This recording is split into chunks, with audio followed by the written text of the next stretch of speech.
अस्सलाम वालेकुम गाइज़। अभी हम जा रहे हैं उस घर पर जो यहाँ पर हमने बुक किया है। तो आगे जाकर मैं आपको दिखाता हूँ और फिर आगे मिलते हैं आपसे।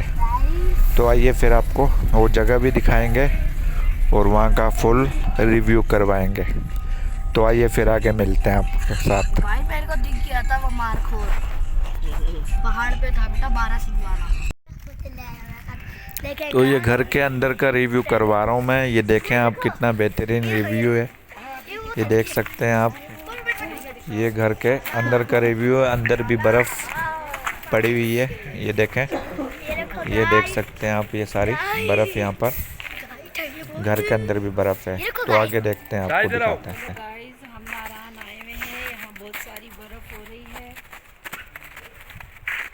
तो गाइस हम आए हुए हैं यहाँ नारायण का घर। तो ये देखो,